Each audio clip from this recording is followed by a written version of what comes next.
Hello everyone, কেমন আছেন? Good evening. আমিও সবার তো আল্লাহর রহমতে ভালো আছি।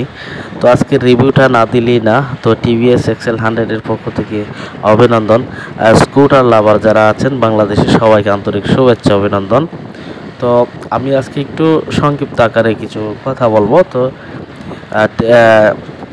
স্কুটারের স্কুটারের ফ্ল্যাগে আমি কিছুদিন যাবৎ যে একটা জিনিস ফিল করছি সেটা হচ্ছে আপনার মানে গাড়িটা যখন স্কুটারটা যখন 50 থেকে 55 কিলোমিটার স্পিডে চলে বা 50-এর উপরে চলে, তখন দেখা যায় আপনার মনে হয় যে তেল নাই ট্যাঙ্কিতে, এরকম মনে হয়। তো তেল মনে হয় যে গাড়ি মানে ধাক্কায় ধাক্কায় আটকে আটকে চলছে, এরকম মনে হয়।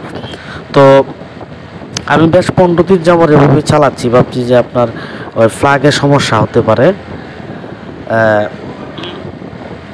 তো পরে ভাবলাম ফ্ল্যাগে যেহেতু সমস্যা, আমি কাজ করি তো মানে আরও এক সপ্তাহ চালায় দেখি, পরে মোবিলটা একটু চেঞ্জ করে দেখবো। মোবিলটা একটু আপডেট করবো বা ফিল্টারটা পরিষ্কার করতে হবে, না হয় কার্বোরেটর পরিষ্কার করতে হবে। তেলে যেহেতু একটু ঝামেলা করতেছে, আটকে আটকে যায়। পরে আপনার আমার আমার রুমে একটা প্লাগ ছিল আমার কাছে এক্সট্রা।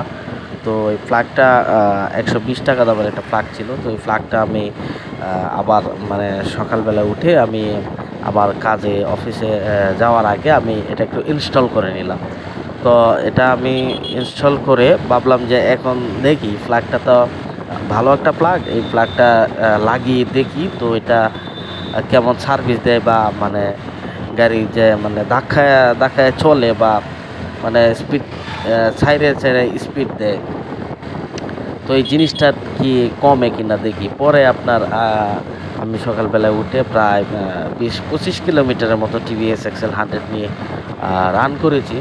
তো দেখলাম যে না, আগের যে সমস্যাটা ছিল এটা মানে অনেকটাই সলভ হয়ে গেছে। এখন আরও 15-20 দিন বা 1 মাস চালিয়ে দেখি আসলে কি হয়।